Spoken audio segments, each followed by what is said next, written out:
can cast out devils, and that is instant.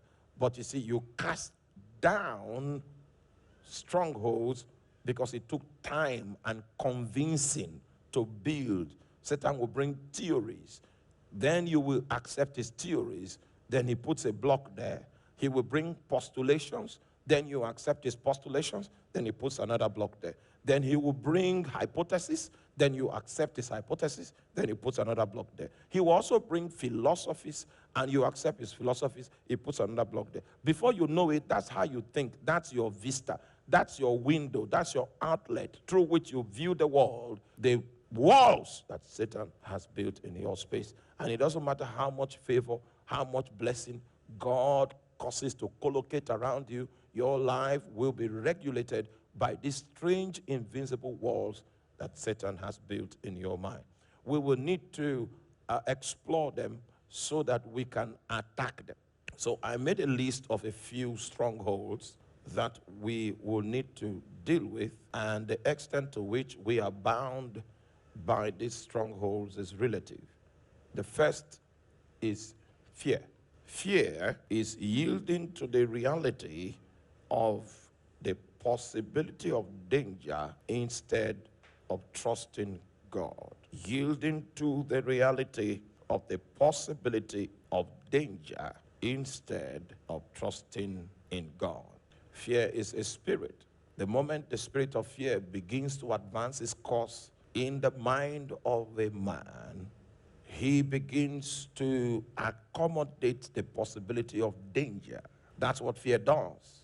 And I've seen so many people that have been bound by fear. Someone got admission, got scholarship, 100% scholarship to go study in the United States of America. He's an excellent student, and he got this scholarship to go study in the United States. Then a strange fear came upon him. The fear could not be understood. The fear could not be explained. And on the account of that fear, he forfeited that admission. And after the whole process of the admission had shut down and closed, the fear left him. And he has been telling the tale of his regret ever since. The second identifiable, very common stronghold that has taken over so many people and is a result for disfavor is anger. A strong emotion that you feel when someone has behaved in an unfair, cruel, or unacceptable way towards you. It's a response using the tools of the flesh. The other day, we saw a young man that was angry at the world, not because anything happened to him. He wakes up in the morning angry. Not because there was anyone that behaved in an unfair manner, not because there was anyone that behaved in a cruel manner. And when we were trying to help the young man, we were able to, during the counseling session, we were able to connect him to the fact that that was how angry his father was. And what he was experiencing was an inheritance, a transfer of a stronghold. There was a demon that was regulating him using the stronghold of anger. And it doesn't matter where he is, very intelligent. He can be in the midst of an interview. He's looking for a job. And then he gets angry right before the panel. The panel knows that this guy has the intellectual property that is needed to prosecute the job that is being advertised.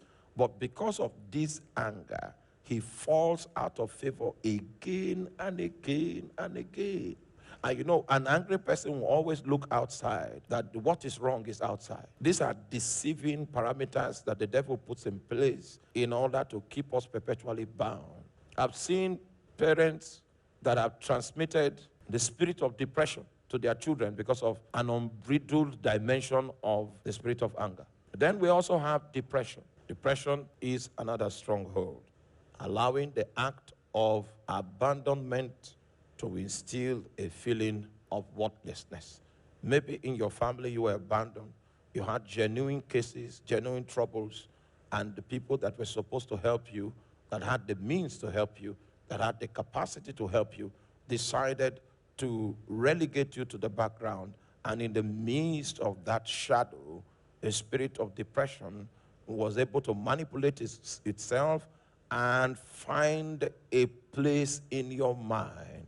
So you have been living under the influence of that spirit, and your estimation of yourself, no matter how advantaged you are, is that you are worthless. And I've met many people like that. Very intelligent people, sharp people, gifted people, but performance zero, because the people have come to a point where they believe there is no need to strive further because of a sense, an utter sense of hopelessness that has besieged their mind.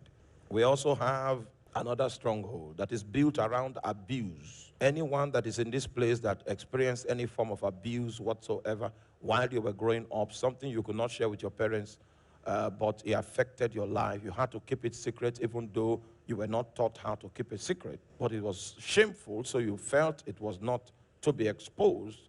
And Satan shows up under such circumstances, and he builds strongholds around the secrecy of the matter that you are trying to keep from coming into lamplight. He builds a stronghold of resentment. There is an inner bitterness that has found its place in the human heart, which is occasioned by disadvantage, is occasioned by an abuse that took place at some point, and it was not properly handled. There was no pathway for ventilation, and it became a stronghold of resentment. There is nothing you do to that person or about that person that excites the person. The person has gone beyond the possibility of excitement because there's an ingrained inner resentment that sits deeply on the person's heart. And even though you cast out the spirit, the fact that the structures of resentment have already been built as an everlasting stronghold in the person's mind, in the absence of the physical personality called the demon, the control and the influence of that demon is still rooted in that structure of resentment that is built in the mind. Another one is called self-hatred. I've seen a lot of this in Britain. I've seen a lot of it in Brazil. Self-hatred. How did the devil build this edifice? Some people in Britain, some people in Brazil, when you engage them, why are they not coming to church? Some of them are even from Christian backgrounds, and they can relate with your invitation that you're extending for them to come to church. But the person sees himself in such a manner that he's not deserving of any form of improvement whatsoever. My God, you are not deserving of any form of improvement. And then there is a very strong argument. You begin to see the psychology and the philosophy behind the stronghold that Satan has built to contain them. The list is not exhaustive whatsoever, but it's just an attempt to make you understand the kind of strongholds that the devil builds. And it gives you so many reasons why it is legitimate for you to think from that standpoint.